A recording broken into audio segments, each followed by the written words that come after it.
He's taking a car.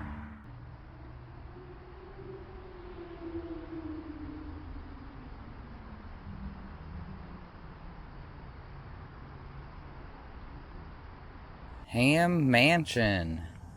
German immigrants Theodore and Louis Ham arrived in St. Paul in 1856 and operated a beer garden and boarding house near downtown in the winter of 1865. The young family took possession of the Keller's Brewery and built it into a successful Theodore Ham Brewing Company. The brewery recruited laborers from among the new immigrants, mostly Swedes, who were establishing a community in what would become known as Swede Hollow. In 1886, the Ham children built a mansion on the site overlooking Swede Hollow. The brick Rhine-style structure was designed by architect A.F.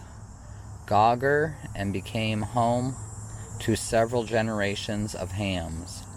With the passing of the last generation of Hams, the mansion became a rest home on April 21st, 1954. By then, the neighborhood landmark burned and was demolished.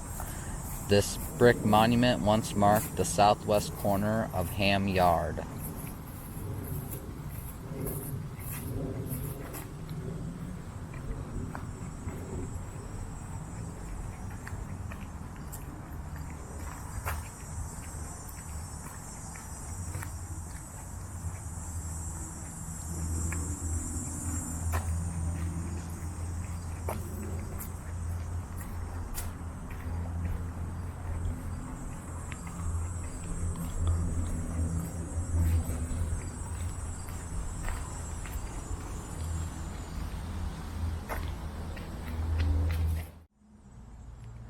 History of Swede Hollow Park. For many centuries, this ravine was home to the Dakota people. By 1840s, the government and the white settlers forced the Dakota people out. Thousands of European immigrant laborers then created a series of communities here. The ravine took on the name given by its first European settlers, Svenska Dalen, the Swedish Valley, or Swede Hollow. The name Swede Hollow stuck even as the Swedes moved out and the new immigrants from Ireland, Poland, Italy, and Mexico moved in. Many men who lived in the hollow found work on the railroads, in the nearby breweries and factories. Women found work as domestic workers and as seamstresses in the downtown garment shops. Swede Hollow residents supported a multicultural community with many languages, customs, and stories that we continue to celebrate today. In 1957, the St. Paul City Council declared Swede Hollow a public health hazard. The city burnt the buildings in the hollow to the ground, which forced the Mexican American community living here at the time to find new homes. Swede Hollow became a city park in 1976.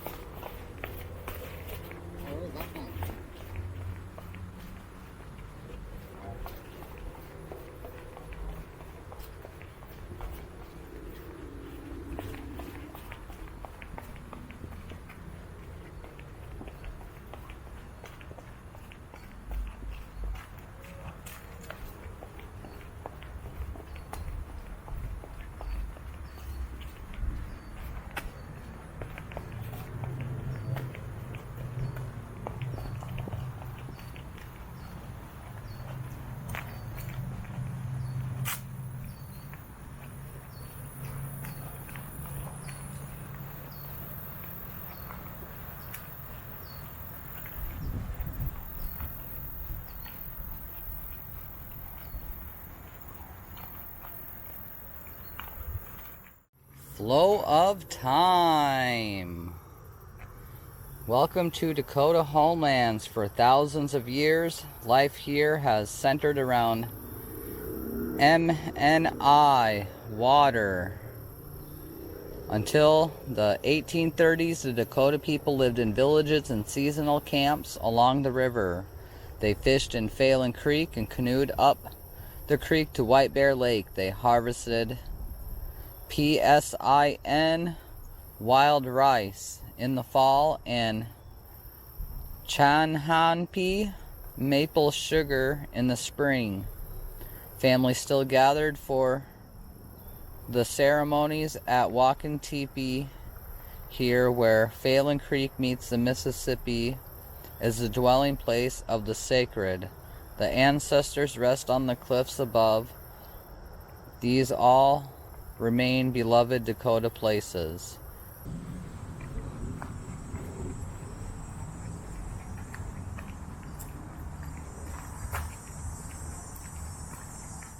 Wildlife in the hollow. After the houses were gone, wildlife blossomed. Deer, raccoon, foxes, possum, and bats replaced domesticated pigs and chickens. Some of the local birds include owls, hawks, woodpeckers, goldfinches, and ducks. Seasonal birds pass through along with the migratory flyway in the spring and fall. These are the reptiles and variety of insects, including the rusty-patched bumblebee. The rusty-patched bumblebee was once common in forests, prairies, gardens, and city parks. Around the year 2000, they nearly disappeared. Minnesota is one of the few places people can still find rusty-patched bumblebees. Rusty-patched bumblebees gather food from a wide range of blooming flowers. You can identify them by the black T on their back with the reddish-brown hairs surrounded by yellow hairs at the base of their abdomen. Look for bumblebees entering holes in the ground to find their nest. You can help pollinators by planting native flowers, shrubs, trees, and keep them free of pesticides. Shavinska Dalen. Between 1850 and 1950, hundreds of European immigrants lived here. Despite hardships, they built a supportive community. The Swedes gave the area its name, Shavinska Dalen, or Swede Hollow. Residents built simple houses with no indoor plumbing that carried water from the springs for drinking, cooking, and washing. Men walked to work in nearby mills, breweries, and rail yards. Some women did domestic chores for wealthy households on the bluff. Families planted gardens, raised chickens. In the winter, they gathered around wood stoves to keep warm. They spoke languages, sang songs, and cooked foods that we still cherish.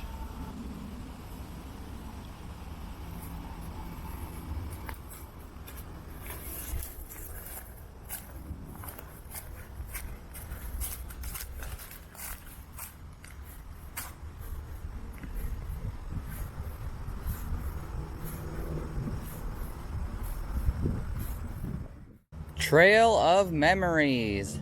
By the 1920s, most of the Swedes had left Swede Hollow. Mexican immigrants moved in, bringing new families' names to St. Paul. Sylvia, Heredia, Bravo, Lyman, together with their Italian and other immigrant neighbors, they created a close-knitted community. Mexican mothers traded vegetables for Italian bread. Their children became lifelong friends, yet residents still had no sewage system or city water. In 1956, the city declared the area a health hazard. They condemned the houses, and forced the remaining families to leave. The city burned the last houses and beloved Boxcar Chapel in 1956. Former residents mourned the loss. Italians in Swede Hollow. The first Italian settlers were the DuPonti, 1893, and Urusso, 1894 families. There were 6 Italian households in 1895 and 45 by 1950. The Hollow offered inexpensive, often free houses and shanties within walking distance of jobs at the city street department and railroads. The hardships of living in the ravine helped to unify the ethnic groups. Italians baked bread in outdoor ovens, gardened canned vegetables, and spread crushed tomatoes on sheets to dry outdoors into sarsa, tomato paste. The men made wine in barrels by stomping grapes with bare feet. Italians often sat on railroad ties and sang along with guitar and accordion music. A stairway up to the street level led to the Christ Child Settlement House, St. Ambrose Church, and Lincoln School. By 1920, there were 125 Italians in 22 households, which dropped to 3 households in 1938. Swede Hollow provided housing to poor people, gathering funds to move up on the street. While living in the hollow, Tony Chancelli stood on a bridge every Sunday night and sang America the Beautiful. His family finally escaped the poverty in both southern Italy and Swede Hollow in 1937.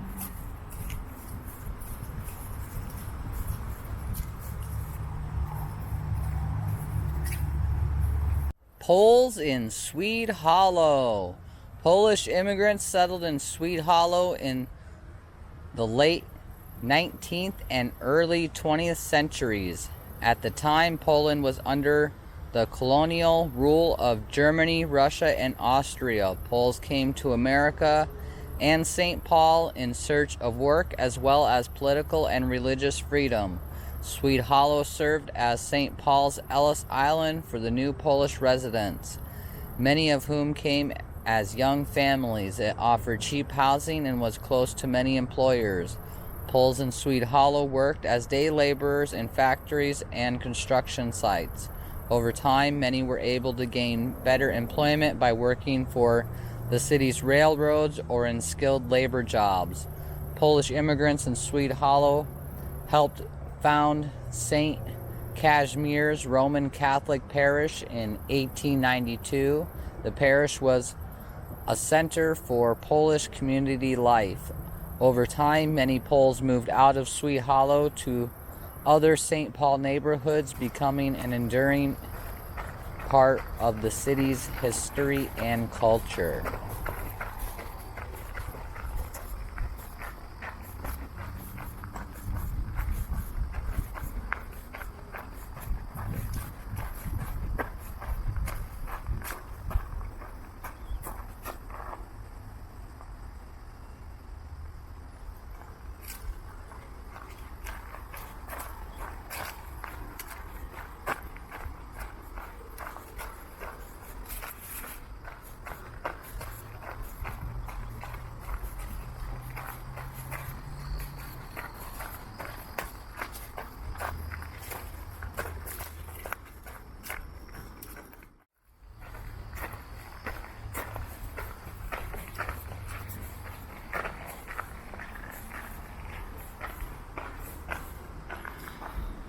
Oh wow, all these trees are down. Now we can see the pond though.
Connemara Patch. Residents came from the Connemara region of Western Ireland. They left Ireland to escape starvation during the 1879 famine and arrived in Minnesota in June 1880. Bishop John Ireland of the Diocese of St. Paul and English philanthropist Francis James Nugent sponsored their immigration. A new life in Minnesota. The immigrants first farmed land near Graceville. Their late arrival, lack of prairie farming experience, and severe winter of 1880 to 81 forced most to leave their farms and relocate along Phelan Creek in St. Paul in spring 1881. Connemara immigrants continued to settle here and the West Side Flats. Many arrived between 1882 and 1884 with aid from an immigration fund set up by Quaker philanthropist James Hacktuck. By 1885, newspapers dubbed the area Connemara Patch. A quiet and lively neighborhood. Families spoke in their native Irish amidst the railroad's roar. Women made lace and worked as domestics in area hotels and homes. The railroad employed many of the men. Barefoot children played outside and helped with chores. Their Catholic faith remained an important part of daily life. Irish Americans began leaving in the 1890s. By 1950s, railroad expansion and highway development forced the remaining residents to abandon the patch. But it's gotten a little out of control.